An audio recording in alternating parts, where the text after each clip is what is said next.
Digestive Drugs by Douglas M. Borland. SILICEA. Our greatest use for SILICEA, so far as digestive drugs are concerned, is probably in children.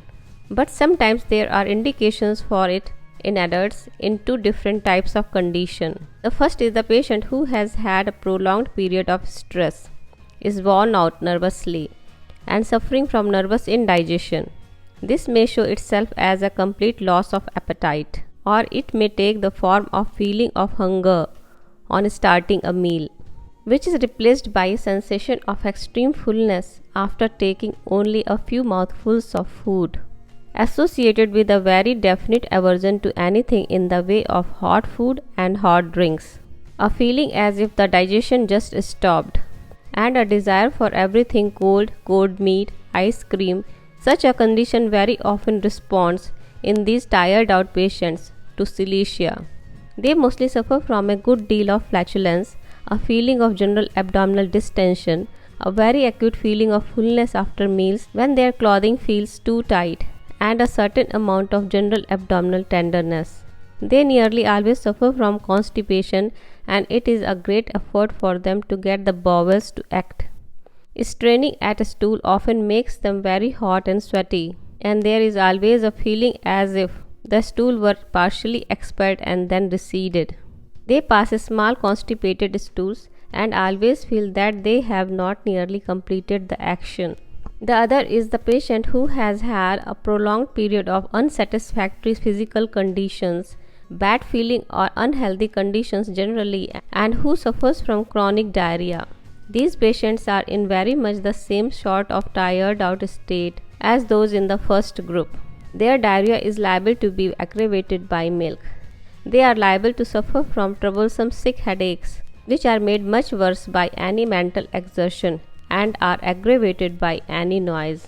These are relieved by warm applications to the head and also by pressure. They are very much aggravated by any physical exertion, particularly stooping or the effort of talking. They usually start in the occipital region and spread right through the head, with the right eye as a center. As a rule, they start sometime after the patient gets up, usually during the forenoon, and they tend to get worse towards evening as the patient tires. Practically all these patients with chronic diarrhea develop an acute aversion to meat. Most of them suffer from very troublesome sweaty feet. Now the children, SILICEA is one of the great standbys for those who suffer from milk intolerance.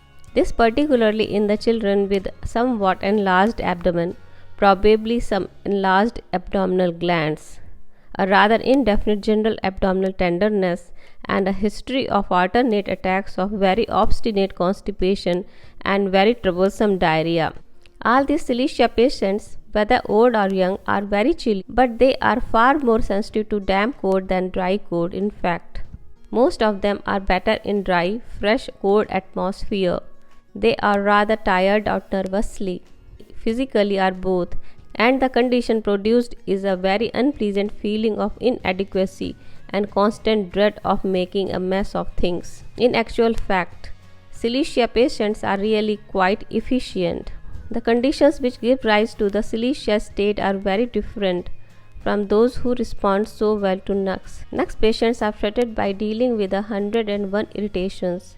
SILICEA patients, on the contrary, are tired out by period of prolonged mental or physical stress which has worn them down. SILICEA patients tend to be rather timid, retiring, and somewhat shy.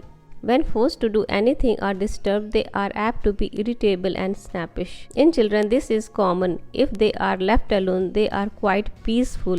When disturbed, they are cross and often cry and fight to get away.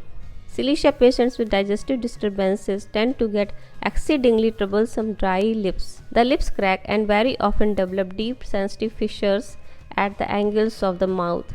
Most of these patients complain of cold, damp feet, very often with offensive perspiration. Under any stress, the head becomes extremely hot and perspires. If it gets chilled at this time, the result is liable to be very acute headache. In summer, a similar headache is very likely to be produced by exposure to the sun. The head becomes very hot and extremely painful, and the pain persists for hours after exposure.